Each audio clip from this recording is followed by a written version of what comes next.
여러분 평안하셨습니까? 주님 안에서 안전, 건강하시기를 빕니다. 출애굽기실 11번째 시간을 시작하겠습니다. 우리가 지난번에는 모기의 재앙, 네 번째 등의 재앙, 다섯 번째 가축의 재앙을 함께 공부를 했죠. 특별히 지난번 재앙에서 특별한 것은 네 번째 재앙인 이 등의 혹은 파리 재앙부터는 선별적인 재앙이 일어납니다. 즉 이집트 전체에 재앙이 내리지만 히브리 백성들이 사는 이스라엘 사람들이 사는 고센 땅에만은 이 재앙의 피해가 가지 않았죠. 모든 가축들이 전염병으로 죽었지만 고센 땅의 가축들은 한 마리도 해를 입지 않았다. 등에 혹은 파리가 온 이집트에 들끓었지만 고센 땅은 그런 피해가 없었다 하는 것이죠. 그리고 지난 시간에 예배에 대해서 잠깐 또 말씀을 드렸습니다. 하나님께서 이스라엘 백성들을 꺼내내려고 하신 것, 출애굽시키신 목적, 직접적인 목적은 예배에 있다 그랬습니다. 거듭된 재앙, 10번에 걸친 재앙을 통해서 하나님이 이스라엘 백성들을 출애굽시키신 것은 내 백성을 보내어 나를 예배하게 하라, 나를 섬기게 하라, 나를 경배하게 하라, 이런 말씀같이 예배하는 민족, 예배하는 백성으로 삼으시기 위해서 그렇게 불러내신 것이죠. 하느님을 우리가 왜 예배해야 하느냐? 우리가 하느님을 예배하지 않으면 우리는 우상을 하느님 대신 섬기거나 물질을 섬기거나 권력을 섬기거나 세상의 부귀영화를 마치 하느님처럼 섬기게 됩니다. 그렇게 되면은 이 세상은 싸움, 폭력, 전쟁, 이기주의, 물질주의 이런 것으로 가득 차게 되는 것이죠. 그래서 불평등, 차별, 억압 이런 것이 넘치는 세상이 되고 우리 사람들의 이 삶은 비인간화됩니다. 서로 속이고 무시하고 죽이는 그런 삶을 살게 됩니다. 또 반생명화됩니다. 생명을 존중하지 않고 생명을 물건처럼 여기는 그런 세상을 살게 되는 것이죠. 인간의 존엄성은 땅에 떨어지고 우리는 하나님께서 주신 하나님의 형상을 잃어버리고 우리는 가치 없게 그렇게 사는 세상이 오지요. 그래서 하나님께서는 하나님을 예배하라 하셨습니다. 그래서 우리는 힘써 하나님을 섬기고 예배하는 삶을 살아야 한다, 이렇게 말씀드렸죠. 근데 오늘날 특별히 요새 코로나 팬데믹 시대를 맞이해서 이 예배에 대한 생각이 서로 다름에서 오는 그런 문제가 발생하고 있죠. 서울의 사랑제일교회를 비롯해서 몇몇 교회에서는 종교 자유를 내세우면서 코로나 팬데믹 시대에 예배를 강행하고 있죠.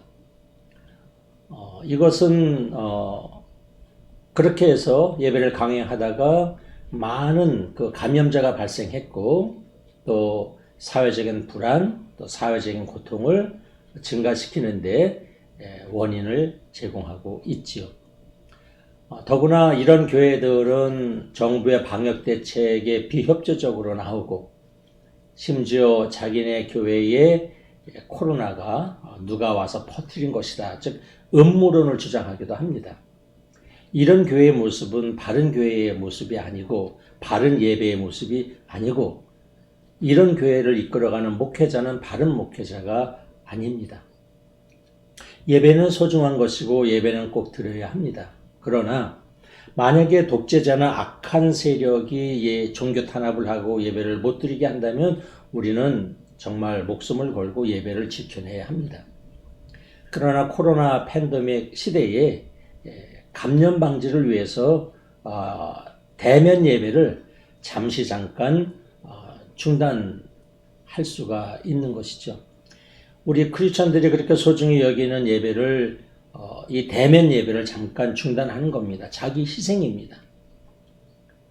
그것은 코로나 감염 방지를 위한 그런 자기 희생에 근거한 그러한 그 이웃사랑의 실천이기도 합니다. 그렇기 때문에 우리는 코로나 팬데믹 이 시대에 예배에 대해서 우리가 새로운 그 모습을 찾아내고 만들어 가야 합니다. 어떤 예배를 어떻게 예배해야 하는가? 이 시대에 우리는 예수님의 가르침, 예수님의 말씀에 집중해야 합니다. 율법주의적인 주장 또는 자기 주장, 자기 고집을 내세우는 것이 아니라 어떻게 예수님이라면 어떻게 하실까를 우리가 집중을 하면 여기서 우리의 예배 방향이 나올 수 있지요. 예수께서 바리새파 사람들과 안식일 논쟁을 하셨습니다. 그때 예수께서 안식일이 사람을 위해서 있는 것이지 사람이 안식일을 위해서 있는 것이 아니다 하셨습니다. 즉 안식일의 정신에 우리가 집중하면서 살아가는 것에 대해서 예수께서는 말씀하신 것입니다. 안식일의 형식, 외적 형식에 고집하는 것이 아니라 안식일의 정신을 철저히 지켜내면서 살라는 것이죠. 예배도 그러합니다. 예배의 외적인 형식을 우리가 고집하는 것이 아니라 예배의 정신에 집중하는 삶을 살아야 합니다. 예배의 정신은 무엇입니까? 하느님을 경배하는 것이고 사랑이 넘치는 세상, 정의와 평화가 넘치는 세상, 안전하고 건강한 세상, 이런 세상을 위해서 우리가 기도하고 헌신하고자 다짐하는 것이 예배의 정신입니다. 그러므로 우리는 이 코로나 팬데믹 시대에 대면 예배 중단을 잠깐 자기 희생에 근거한 사랑의 실천의 일환으로 잠깐 예배를 중단하는 것으로 우리는 위안을 삼고 우리가 더 힘써 빨리 코로나로부터 진정되기를 위해서 기도하고, 하느님은 무소부지하십니다. 안 계신 곳이 없습니다.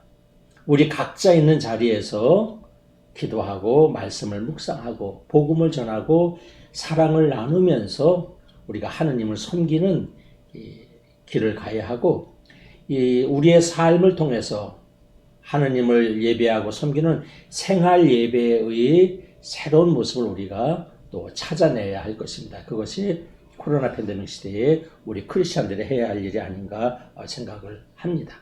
자, 그러면 오늘 함께 나눌 말씀은 출애굽기 9장 8절부터 35절까지의 말씀인데, 먼저 출애굽기 9장 8절에서 12절까지의 말씀을 보겠습니다. 야훼께서 모세와 아론에게 이르셨다. 가마손 밑에 붙은 그름을 두 손에 가득히 움켜 쥐어라. 그리고 파라오 앞에 가서 모세가 그것을 공중에 뿌려라. 그 그름이 먼지가 되어 이집트 온 땅에 퍼져나가 이집트 사람과 가축은 종기가 나서 골마 터지게 되리라. 그들은 가마손 밑에서 그름을 긁어 모아 가지고 파라오 앞에 나섰다. 모세가 그것을 공중에 뿌리자 사람과 가축은 종기가 나서 골마 터지게 되었다. 이집트의 마술사들은 종기 때문에 모세 앞에 나서지도 못하게 되었다. 마술사들까지도 온 이집트에 번진 종기에 걸렸던 것이다. 그러나 야훼께서 파라오로 하여금 억지를 부리게 하셨으므로 그는 그들의 말을 듣지 않았다. 야훼께서 말씀하신 대로였다. 아멘. 자, 오늘 6번째 재앙은 종기가 나는 재앙입니다. 일종의 피부병 재앙이죠. 그리고 가축과 사람이 함께 걸리는 그런 재앙입니다.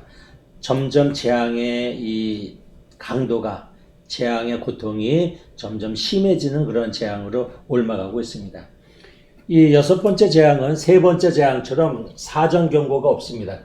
모기의 재앙, 피부병의 재앙, 또 나중에 배울 이 어둠의 재앙은 사전 경고 없이 그대로 재앙이 일어났습니다. 그리고 이 4번째 재앙부터는 4번째, 5번째, 6번째 재앙, 이때부터는 아론의 역할은 축소되고 있습니다. 그래서 여기서도 아론의 역할은 미미하게 나타납니다. 모세가 가마손 밑에서 그름 재죠. 이 그름을 긁어서 양손에 가지고 가서 뿌렸습니다. 바로 앞에 가서 그랬더니 먼지, 이 재 먼지가 온 공중에 흩어지고 그것이 흩어지면서 사람과 가축이 종기에 걸렸다. 그래서 온몸이 종기가 나고 골마 터졌다. 이렇게 되어 있습니다. 종기는 히브리어로 쉐힌입니다. 쉐힌. 이것을 보통 부스러움으로 번역하기도 하고 종기로 번역하기도 하고 악창으로 번역하기도 합니다. 악성 피부병의 일종이라고 합니다. 이것도 굉장히 고통스러운 재앙이죠. 자, 우리 욥기 2장 7절을 보면 얼마나 욥이 고통스러웠는지 볼 수 있습니다. 사탄은 야훼 앞에서 물러나오는 길로 곧 욥을 쳐 발바닥에서 정수리까지 심한 부스럼이 나게 하였다. 네, 욥은 발바닥에서부터 정수리까지 심한 부스럼, 이게 쉐힌입니다. 심한 부스럼, 종기가 났다. 그래서 그 욥기를 읽어보면 기아장으로 막 이 몸을 긁으면서 이렇게 괴로워하는 모습을 우리가 볼 수 있죠. 자, 이 악성 피부병을 이 가축병과 연관해서 이해하는 학자들도 있습니다. 즉 가축의 전염병이 일어나서 집이나 들판에 있는 가축들이 많이 죽었습니다. 제대로 처리를 하지 못해서 사체가 많이 여기저기 있었을 것입니다. 아마 그런 데서 나온 이런저런 좋지 않은 것들로 인해서 그 위생상의 문제로 인해서 또 이 온몸에 종기가 나는 그러한 이제 재앙으로 이어지지 않았는가 이렇게 해석하는 학자들도 있습니다. 사실 우리는 이 가축 전염병 재앙을 5번째 재앙으로 보았는데 우리 가축 전염병을 우리가 읽을 때도 사실은 큰 우리는 마음의 아픔과 또는 안타까움을 가지고 이 재앙을 읽어야 합니다. 사람이 아니고 가축들이니 뭐 그냥 넘어가서는 안 되죠. 가축들의 고통도 우리는 같이 공감해 줄 수 있는 그런 마음이 되어야 합니다. 인간은 오래전부터 동물들을 길들여서 가축으로 만들어서 살아오고 있습니다.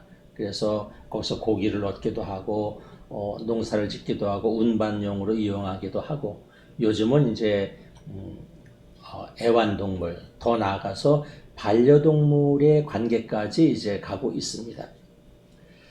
가축과 함께 사는 길에 대해서 우리가 더 깊이 생각해야 할 때입니다. 특별히 전염병에 대해서 이제 우리는 관심을 가져주어야 합니다.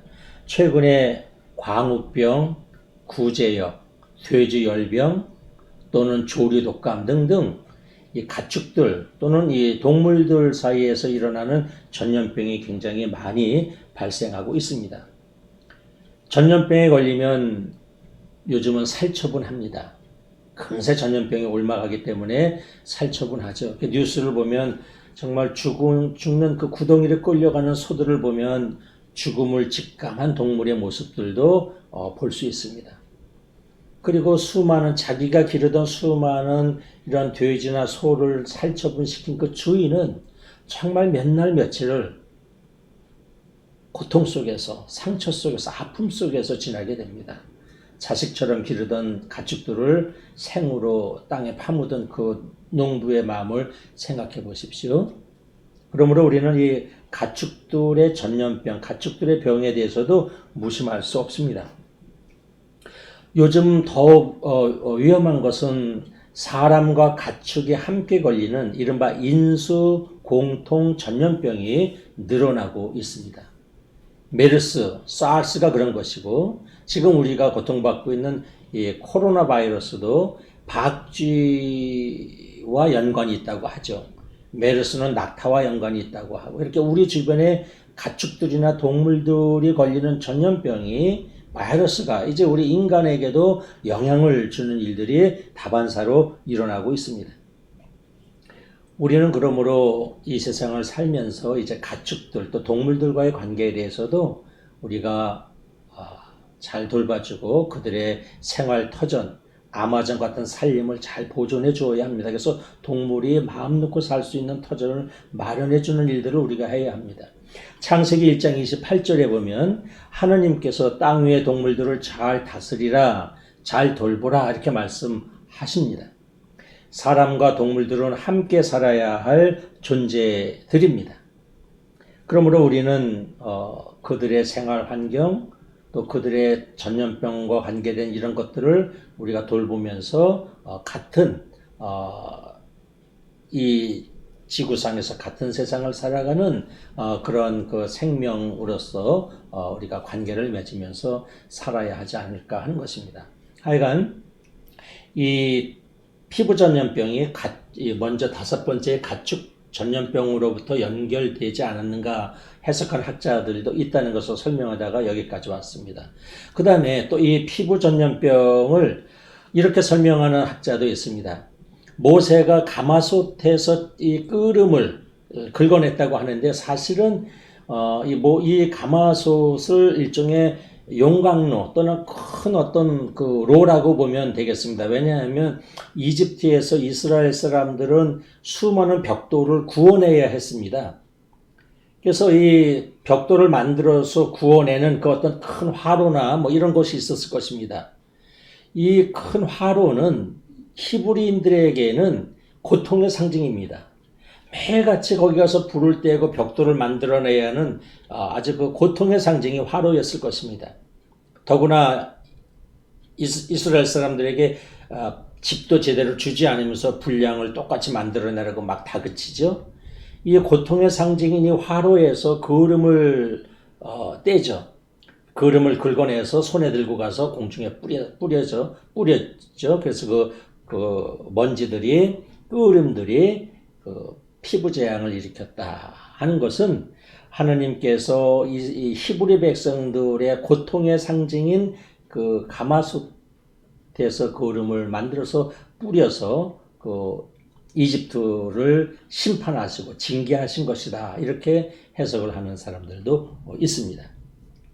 그 다음에 9장 10절에 보면 사람과 가축이 종기가 났다. 이렇게 되어 있는데 자, 이 가축이 어디서 나왔을까요? 왜냐하면 출애굽기 9장 6절을 보겠습니다.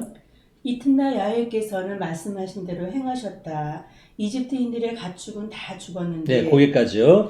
9장 6절에 의하면 가축 전염병이 돌아서 이집트의 가축은 다 죽었다고 나와 있습니다. 다 죽었다. 그런데 오늘 또 지금 여기 보니까 9장 10절 보니까 사람과 가축이 종기가 났다. 이렇게 되어 있습니다. 이 가축은 어디서 나왔을까? 어떤 분은 신부님 모든 게 다 죽었는데 어떻게 또 가축이 나오죠? 이렇게 이제 묻는 분이 있는데 저는 이것을 일종의 과장법이 아닐까 이렇게 생각합니다. 9장 6절의 말씀은 이집트에 있는 그 가축이 100% 정말 다 죽었다기보다 많이 죽은 것이죠.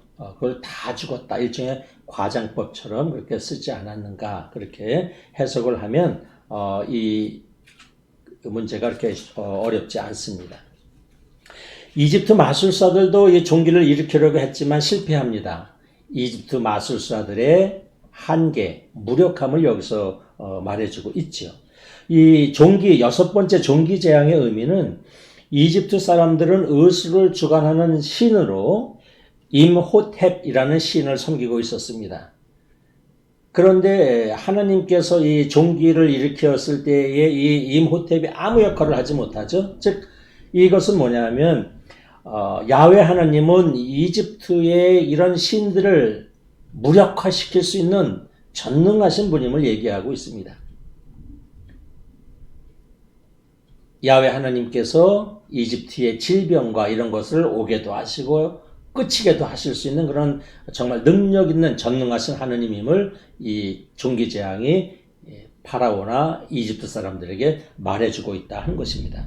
그래도 파라오는 억지를 부려 하작 완고해져서 고집을 부려 이스라엘 백성을 내보내지 않죠. 자, 일곱 번째 재앙은 우박이 내리는 재앙입니다. 마라드가 우박인데 우박이 내리는 재앙입니다. 분량이 좀 길어서 9장 22절부터 28절까지의 말씀을 보겠습니다. 야훼께서 모세에게 이르셨다. 너는 하늘을 향하여 팔을 쳐들어라. 그리하면 우박이 이집트 땅에 쏟아지리라. 이집트 땅의 사람과 가축과 모든 풀 위에 쏟아지리라. 모세가 하늘을 향하여 지팡이를 쳐들자 야훼께서 천둥 소리와 함께 우박을 쏟으셨다. 번개불이 땅으로 비켰다. 야훼께서 이집트 땅에 우박을 쏟으신 것이다. 번개가 번쩍거리며 우박이 맹렬하게 쏟아졌다. 이집트 나라가 생긴 뒤로 일찍이 볼 수 없었던 심한 우박이었다. 이집트 전국에 걸쳐 사람을 비롯하여 가축이며 들에 있는 풀들이 모두 우박을 맞았고 나무들도 우박을 맞아 모조리 부러졌다. 이스라엘 백성이 사는 고센 땅에만은 우박이 내리지 않았다. 파라오는 모세와 아론을 불러다가 말하였다. 내가 이제야 잘못을 깨달았다. 야훼께서 오르시고 나와 나의 백성이 나빴다. 그러니 야훼께 기도해다오. 하느님께서 발하시는 저 천둥 소리와 이 우박은 견뎌낼 수가 없구나. 어서 가거라. 더 이상 너희를 이곳에 붙들어 두지 않겠다.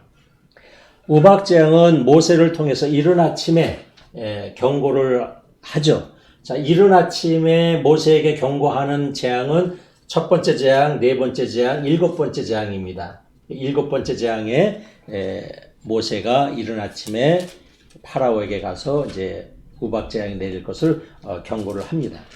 아침에 일찍 나가서 모세 앞에 가라 하니 파라오 앞에 가라 하니 모세가 이제 하느님의 말씀에 순종해서 가지요.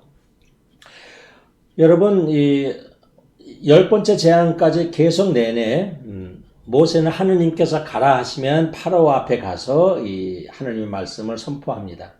여러분 모세가 파라오 앞에 갈 때 모세의 마음은 어땠을까요? 아마 유쾌하지 않았을 것입니다.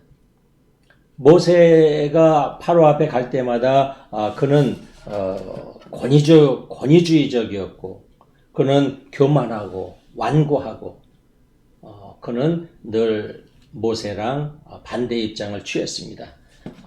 가기가 유쾌하지 않았을 것이고 또 모세의 그런 모든 일들을 언제나 무시하려고 했습니다. 벌써 6번, 7번째 만났지만 그는 변하지 않았습니다. 계속 가서 말씀을 전했지만 파라오는 한 번도 변하지 않습니다. 그래도 하나님께서 가라고 하시니 모세는 갑니다. 하느님의 선하심을, 전능하심을, 나와 함께 하심을 믿었기 때문에 그렇습니다. 사실 우리에게도 이 파라오 같은 사람이 있을 수 있습니다. 가기 싫은 사람, 만나기 싫은 사람, 또는 가기 싫은 곳, 하기 싫은 일, 피하고 싶은 일들이 있을 수 있습니다. 그러나 주님을 위한 일이라면, 주님께서 기뻐하시는 일이라면 우리는 가야 합니다. 해야 합니다. 요나가 그런 경우이죠. 우리가 구약성경 요나를 보면 하느님께서 요나에게 니느웨로 가서 내 말을 전하라 하는데 요나가 니느웨로 가지 않고 요리조리 피해 다니죠. 왜냐하면 니느웨 사람들이 싫었기 때문입니다.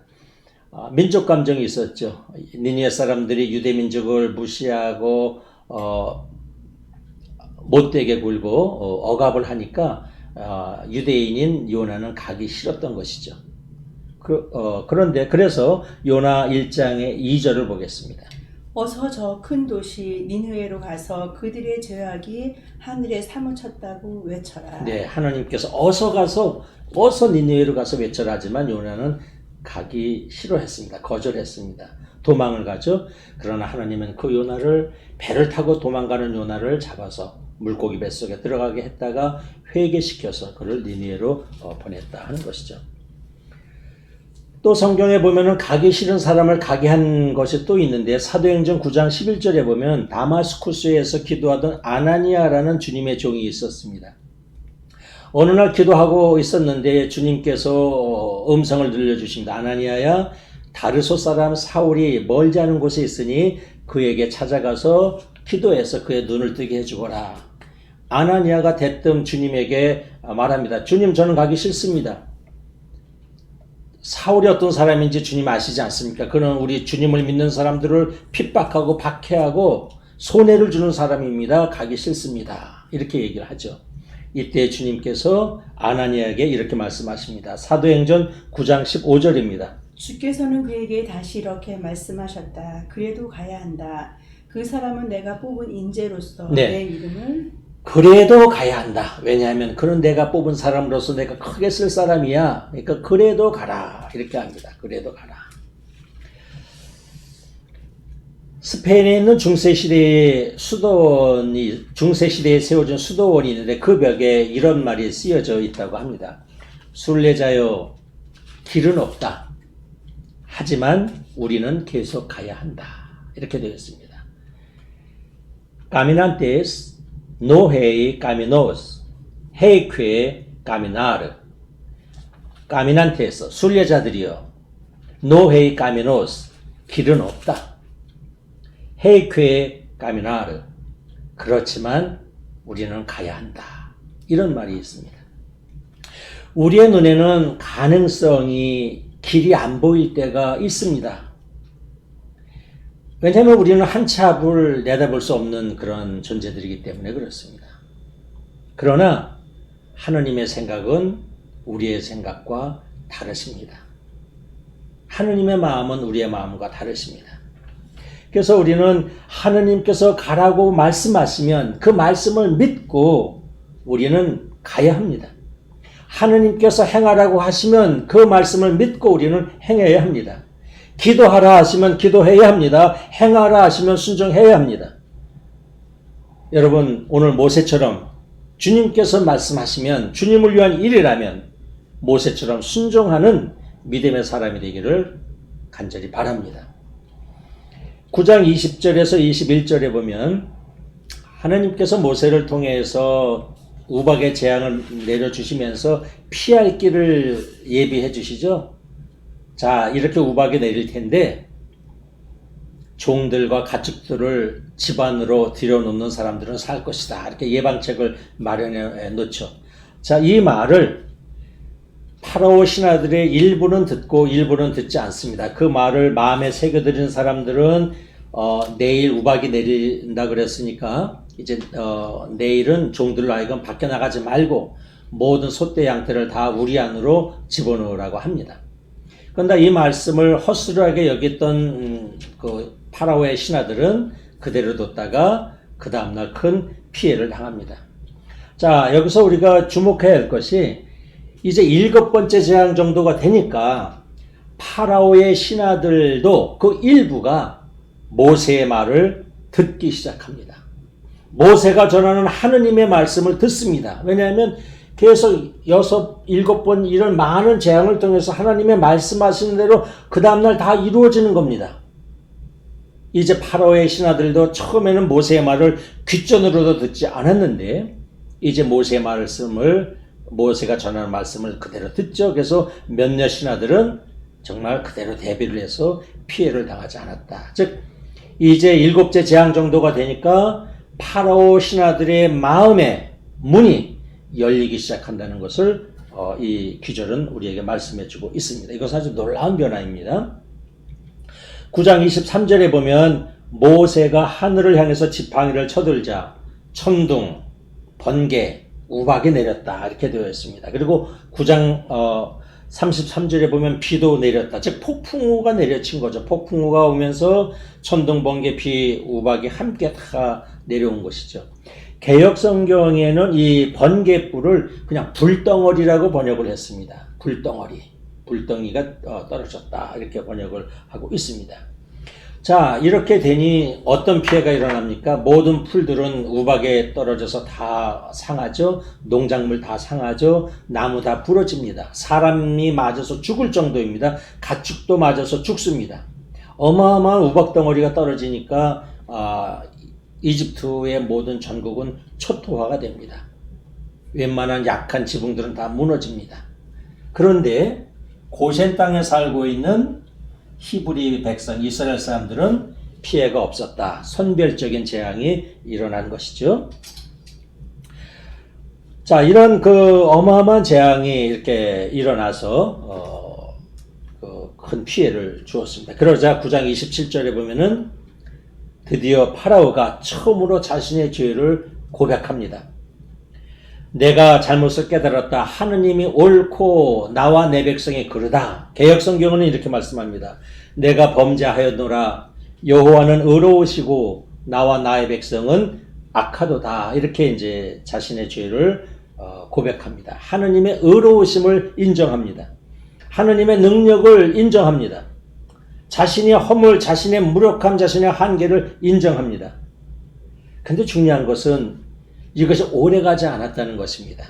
단 한두 시간도 가지 않아서 이 자신의 고백을 파라오는 잊어버립니다. 내보내지 않죠.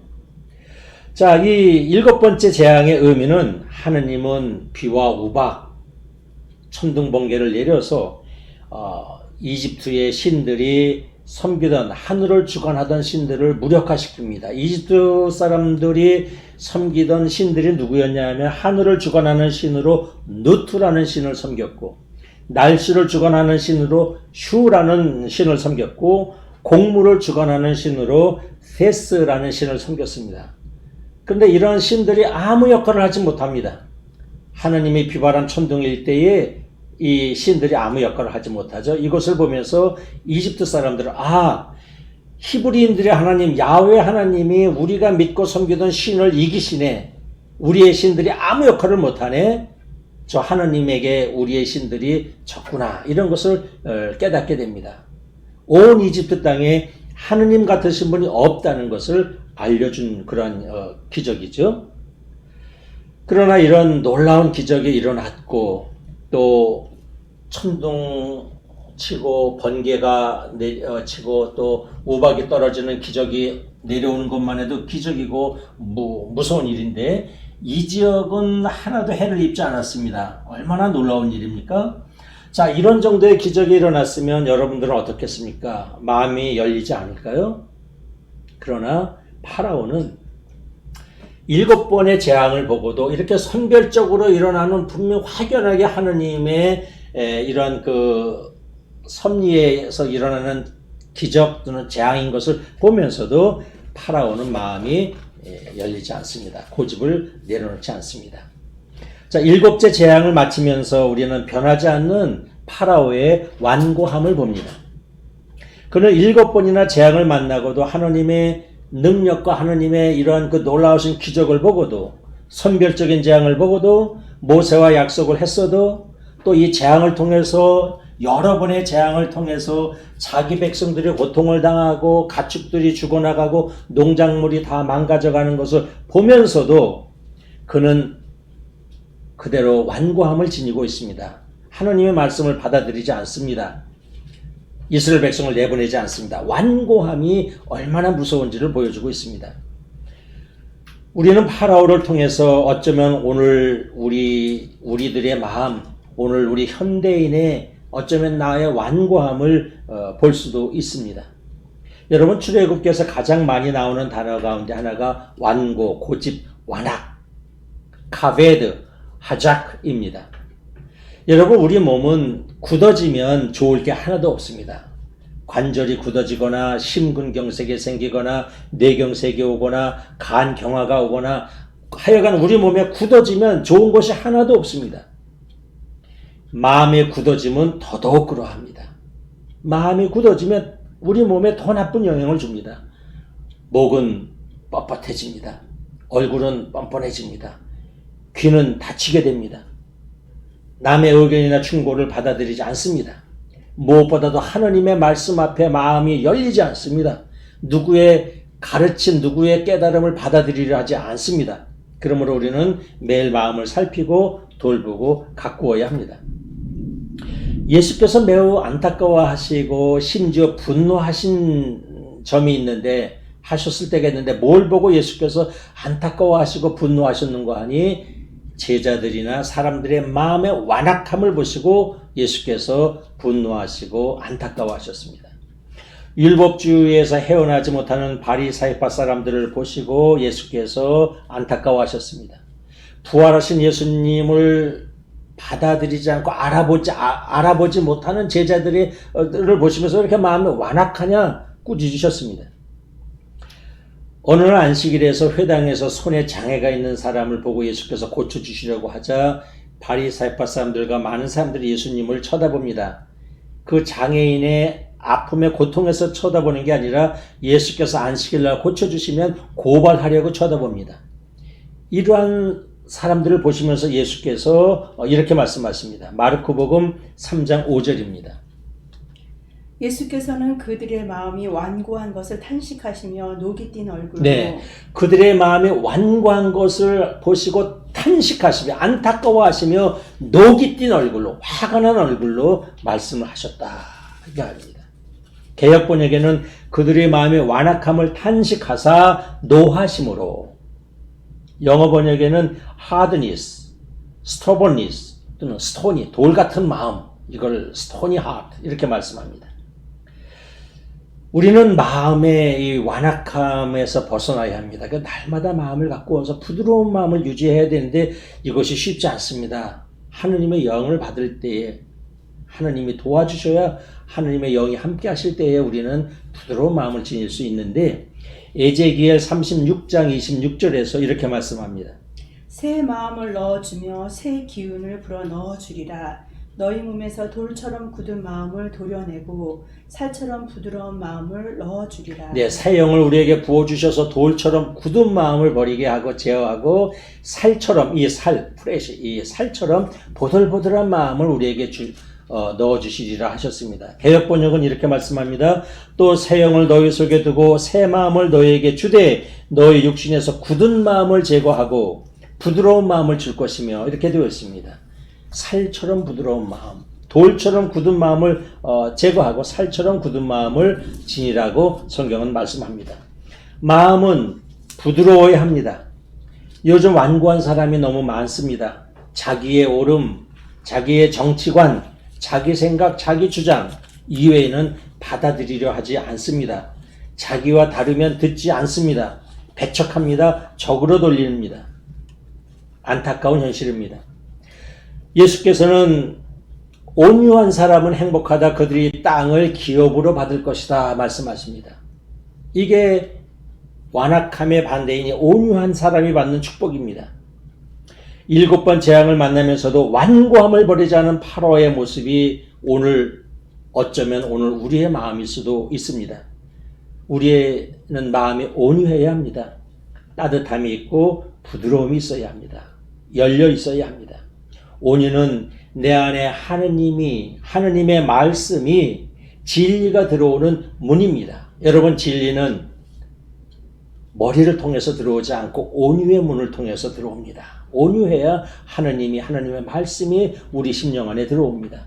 온유는 우리 마음의 사랑이 나가는, 우리 마음의 축복을 나눠줄 수 있는, 우리 마음의 은혜를 다른 사람에게 나눠줄 수 있는 이 문입니다. 이것이 온유입니다. 온유는 하느님이 진리가 우리 안에 들어오는 문이요, 은혜와 축복과 사랑을 나누어주는 문이기도 합니다. 그래서 예수께서는 마태복음 11장 29절에 이렇게 말씀하십니다. 나는 마음이 온유하고 겸손하니 나에게 배워라. 마음이 온유하고 겸손한다. 주님 안에서 온유의 사람이 되기를 바랍니다. 오늘 이 파라오는 이 온유를 알지 못했습니다. 그러다 보니 하느님의 재앙을 계속 만나면서도 고집을 부립니다. 그 고집 때문에 수많은 이집트 사람들이, 수많은 이집트의 가축들이 망가지고 상하고 고통을 당합니다. 완악함이 나뿐 아니라 다른 사람에게도 영향을 주는 것입니다. 주님 안에서 날마다 온유의 사람이 되기를 간절히 바랍니다. 오늘은 여기까지 하겠습니다. 여러분 감사합니다.